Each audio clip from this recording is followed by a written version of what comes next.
Robert Hur, the special counsel who released the full results of an inquiry into President Biden's handling of classified documents, and in so doing, smeared the president over failings in his memory, is now testifying. It's literally going on as we were going live, and it almost immediately got quite contentious. Here's a little sampling of that. Just to be clear, because so many people have taken your words out of context, your ultimate conclusion was that President Biden could not be charged with a crime because even after your thorough investigation, you could not find sufficient evidence to charge him, correct? My conclusion was that based on my evaluation of the evidence as a prosecutor. Don't feel buzz, correct? I'm sorry, Congressman, I didn't hear your last question. I said based on your conclusion, your ultimate conclusion is that President Biden could not be charged with a crime because even after your thorough investigation, you could not find sufficient evidence to charge him, correct or not correct? My ultimate conclusion was that criminal charges were not warranted. Correct. Now let's talk about why. I have limited time, so please, when I say correct or not correct, answer the question. Damn, Jerry Nadler, calm down, buddy. Like, I know maybe to people who don't follow politics that much, that may not have seemed too contentious, but I think that's the equivalent to me like walking up to Richard Hur and punching him in the face when Nadler gets that fired up. But he was fired up for a reason. Okay, so Robert Hur is out there, okay, and he's talking about the report. He's defending the fact that he, from the point of view of a lot of people, the DOJ needlessly attacked Biden's memory and insulted the guy in his report, which the purpose of which was to be like, we don't have enough evidence that we think we can convict this guy for his handling classified documents. So that's what he's doing. But obviously the different sides have different objectives and how they're gonna handle this. Before we continue with the story, we depend on members to keep on going. Don't wait. Click join now on YouTube. So the Republicans don't care about the evidence part of this. They like to they want to baselessly claim that Joe Biden did at least as bad as what Trump did, if not worse.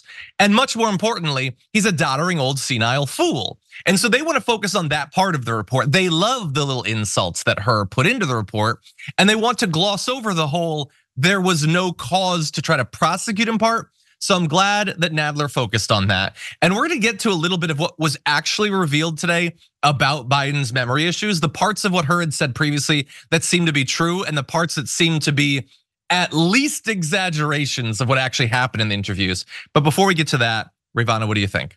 Yeah, so I felt like the questioning there from Nadler was unnecessarily contentious, particularly when, what they're trying to do is get sound bites that they can play on MSNBC, that they can play on CNN, that they can try to get viral on social media to show exactly what you were saying that they're trying to point out, that he didn't think that charges were warranted, that the evidence didn't suggest that he had committed a crime, and definitely not a crime on the scale of what Donald Trump did. So you should not want to seem like you're arguing with the person. You should want to make it seem more conversational.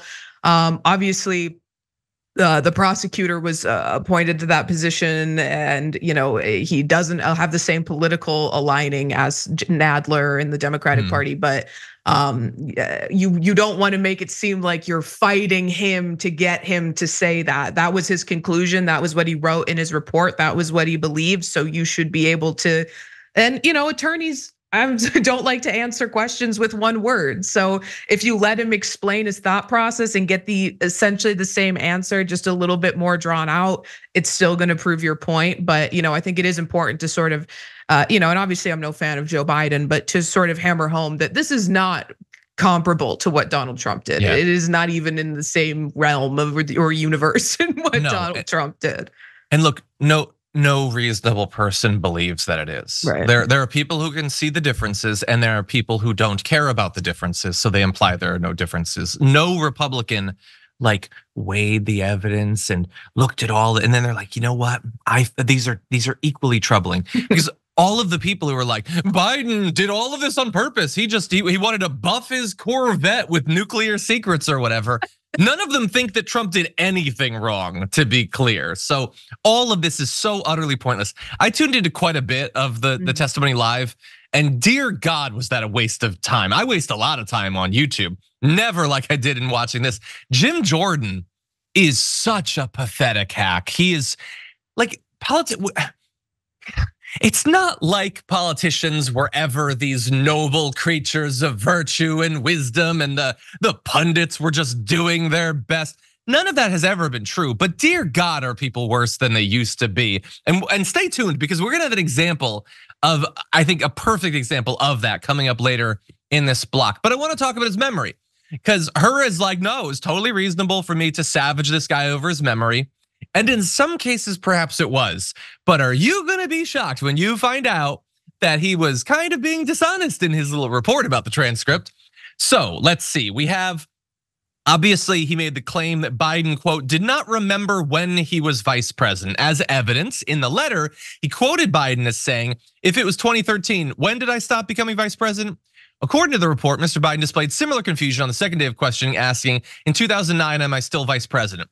The actual transcript provides context for that. In both of the instances, Mr. Biden said the wrong year, but appeared to recognize that he had misspoken and immediately stopped to seek clarity and orient himself.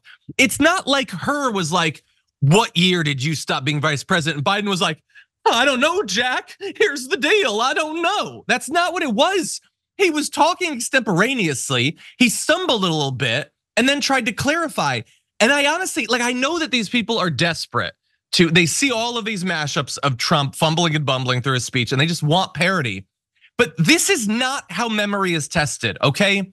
If you asked me, John, hey, I know you were a TA at the University of Texas at Austin. What year did you start your position managing the experimental media lab? I don't know, at the very least I would have to think about it for a while. That's not how memory works. You don't keep everything in your memory, okay? And especially with the fact that elections happen on the year, but then you're sworn in the next year. It's not like this is the most cut and dried thing. And I, like Ravana, am perfectly willing to be critical of Joe Biden when I think that it's merited. But this is buffoonish hackery. That's all that it is. And even when you get to the death of his son, that was like the big bombshell. He doesn't even remember when his son died. He wasn't asked when his son died. He, in conversation, brought it up. And then he said the day that he died, which was left out of the letter, notably. You can see the section of the transcript where he brings it up and then immediately says the month and day when he died. And as I said, when we covered this on the main show, my father passed of cancer many years ago. It was when I was in college.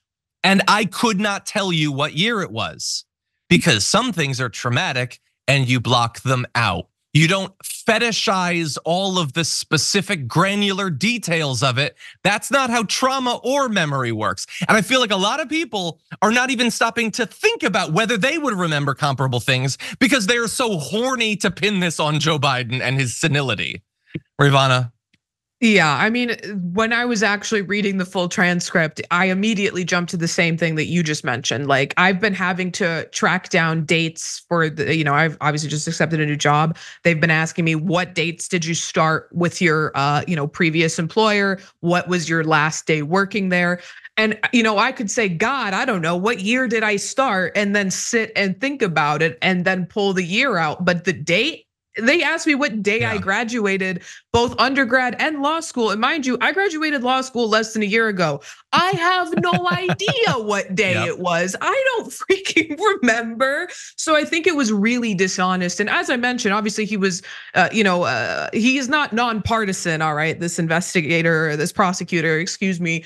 It's exactly why he was appointed to do this. But yes, but to let it bleed through like this. And now I fully understand, again, no Joe Biden defender, but I understand why he did that press conference after this report came out, because I too would be livid if I was accused of forgetting, when my loved one passed away, and I was so deeply misrepresented in the report, that essentially exonerated me from the wrongdoing that I was accused of, but then had to slide this in. And of course, Joe 100%. Biden, he's old. He's old as hell. Of course, he's experiencing some level of cognitive decline. We've been getting reports of that since he was on the campaign trail, but this was just clearly a misrepresentation of what had actually happened. 100%, yeah. Yeah, and it wasn't Snake Mountain, there are snakes on the mountain. It's like, look, if you want cognitive decline, it's coming to a city near you in rally form. And you pointed out, Robert Hur's sort of political inclinations. Look, this is a thing that Democrats do. They take every opportunity to put Republicans in position of power, and they do that. Well, I mean, there's cynical reasons you could say that they do that, but the one that's still kind of cynical is they think that it will reassure the other side that they're being unfair. They're never given any credit for that, by the way. And what do you know? Robert Hur, while doing the ethical thing, which is he's not gonna prosecute because there's no evidence, that's the most important thing, uses the opportunity to hit the guy that he doesn't want to be president. And like even Robert Mueller, a guy who's supposed to have more integrity, like never got around to like actually interviewing Donald Trump. Like maybe there are consequences to allowing Republicans to control these incredibly vital things.